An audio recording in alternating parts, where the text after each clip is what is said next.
Sau một hồi FF khỏi rồi nhá. Rồi.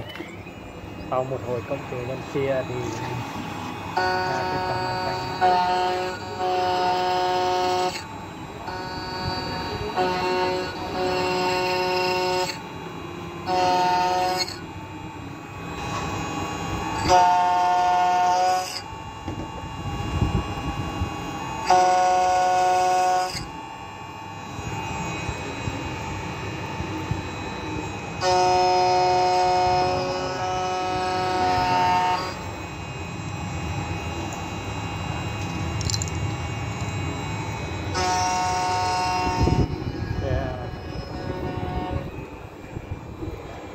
Perographic nhé.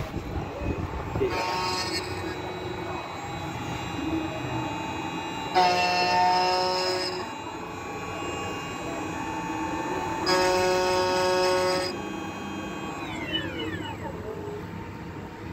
mình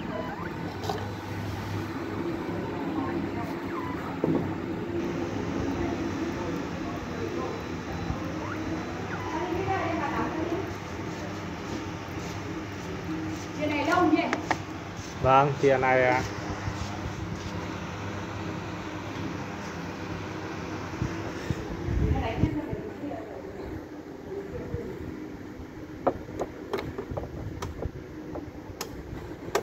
Oh my god.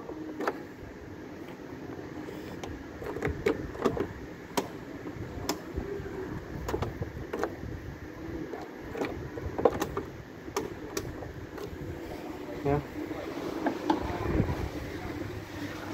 Sau cái cộng trừ nhân chia này ra các số